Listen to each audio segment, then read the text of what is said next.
cliche, but there really is Welcome, dear something for friend. everyone. I've been on expecting you YouTube. for a while. As I started It is to a watch more and long-established more truth of YouTube, the I started universe to that wonder if everything I could happens do for a it too. reason. I used to make these Each of stupid us videos is with destined my to walk friends our back own in high unique school path and in life, college, and I and it really is destiny enjoyed that it. has brought you here today. For some time, you felt uncertain, restless, and trapped. But now, you sense change, as a new chapter in your divine journey is about to be written. Over the next few minutes, you will discover the simple 10-minute manifestation hack that could deliver everything you desire in life, including the money you need to buy your dream home, a new car, and to free yourself from the heavy burden of bills and debt. And once you become the master of your own mind, you will attract only positivity and repel negative energy. Soon, your aura could be a magnet for wealth, entrepreneurial success, romantic love, health, and youthful energy. And all of your doubts, worries, and fears will fade away, leaving behind clarity and inner calm. The manifestation hack can work for absolutely anyone, no matter your age, background, religion, zodiac sign, or unique set of circumstances. You don't need any experience, training, or special equipment. Just headphones and 10 minutes of free time each day, and your life can be transformed from one of listlessness to one of limitless abundance. In just a moment, I'll be sharing with you my transformational story of how I went from homeless, hopeless, and on the brink of suicide, to living the life of my dreams with a 6-figure bank balance and unshakable peace of mind. But none of that would have been possible if not for a chance encounter with one truly gifted man, Aaron Surtees. Aaron is a highly esteemed and much revered mind coach and hypnotherapist based in the United Kingdom. He has a wonderful, unique ability for reprogramming minds and has close to 20 years of professional experience in doing such. Aaron has worked with numerous celebrities and countless everyday individuals, and has been featured on ITV and the BBC, as well as appearing in The Telegraph, Mail Online, The Sun, Business Insider, Cosmopolitan, Marie Claire, and more. Aaron is the mind-hacking expert sought out by market traders and sports professionals alike for manifesting calm, focus, and peak performance. And with Aaron's invaluable guidance, you too can manifest success, wealth, and the life of your dreams. I was doing Aaron's program for 12 months, and within that time, the transformation to my life was unthinkable, really.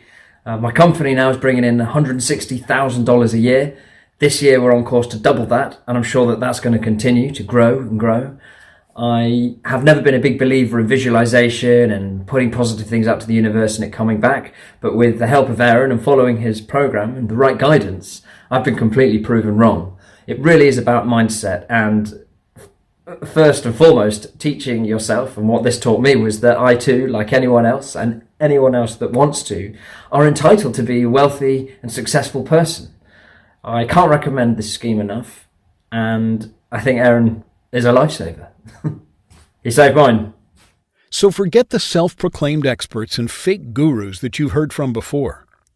Those tricksters may hope to seduce you with nonsense talk of miracles and magic. But in the real world, there is no magic spell or potion to make you rich or happy. Only you can create that reality by accessing the untapped potential that is lying dormant in your mind right now. It is a scientific fact that negative thinking yields a negative result. The mind has the power to alter our reality, but many of us fail to recognize that truth. Now, however, thanks to the recent discovery of mirror neurons in the brain, scientists finally have the answer. It has been observed that mirror neurons fire both when a person acts and when a person observes the same action being performed by another, meaning the neuron mirrors the behavior of another. To give you a real-life example, have you ever noticed that when you smile at a stranger, they almost always smile back? Well, that reaction is triggered by mirror neurons. And that's why when we are exuding a positive energy, we attract kindness and generosity.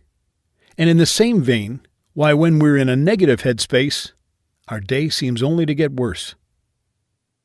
Spiritual teacher and New York Times best-selling author Eckhart Tolle once said, "The quality of your consciousness at this moment is what shapes the future.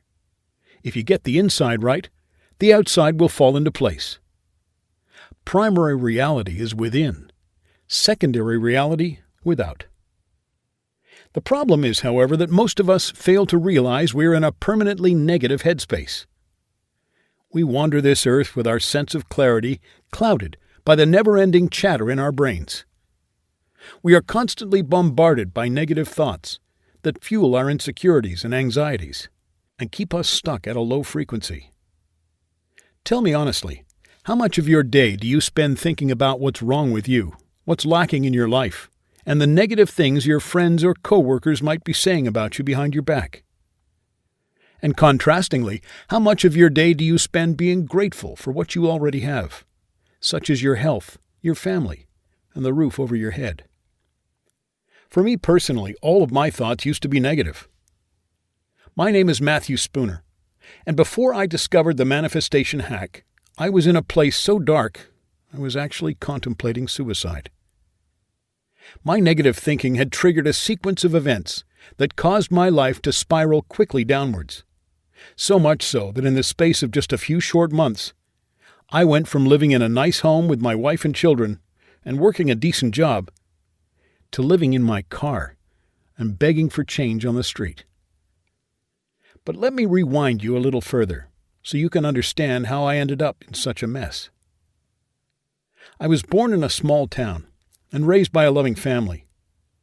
But when I was just 13 years old, both of my parents were killed in a car accident. At the time, I was too young to fully process what had happened, so I never dealt with the grief. After that tragedy, I was raised by my single aunt, and I lived in a kind of daydream. I merely existed from one day to the next, never pushing myself, never asking for more, or ever even really feeling anything. I graduated high school with mediocre grades and took a job as a telemarketer. I married, started a family, and by the time I was 25, I'd been promoted to a managerial position, and I lived in a modest home with my wife and our 2 beautiful children. But the problem was, all I had was negative thoughts. Ever since losing my parents as a young teenager, I'd had recurring nightmares about their accident. I never spoke to anyone about the dreams or how I was feeling. I buried the painful emotions deep down inside. But as the years passed, the dreams became more frequent. Gradually, the negative thinking spread to other areas of my life. I decided that I hated my job, that I was going nowhere in life, and that I should have tried harder in school. I decided that I'd married too young, had children too early, and that I'd never got to sow my wild oats. And I decided that I'd settled for mediocrity, that our town was unexciting, that our house was too small, and that I'd never be able to spoil my children in the way that I'd like. Negative thinking had consumed my day-to-day life. I'd pay little attention when my son showed me something he'd made at school. I wouldn't notice when my wife wore a new dress. And I'd be totally oblivious to the sunlight twinkling through the trees on a perfect summer's day. I'm not sure for exactly how long I existed in that haze. Maybe months, maybe years, of wallowing in my own self-pity. Until one day, when I was brought crashing back down to earth with a thud. I was called into my superior's office, reprimanded, and fired on the spot. At first I couldn't quite process what was happening. I felt as though I were lucid dreaming. I remember odd words and phrases, underperforming, lazy, not a team player. And before I had time to get my head around it all, I was out the door, carrying a cardboard box of my possessions. From there, things only got worse. Within a matter of weeks, we lost the house. And my wife, who by that point felt nothing but resentment for me after many years of neglect, said that she was leaving me, taking the kids, and moving in with her parents. I had nothing. In the blink of an eye, I'd lost my job, my home, and my family. For a short time, I had enough money to stay in motels. But before long,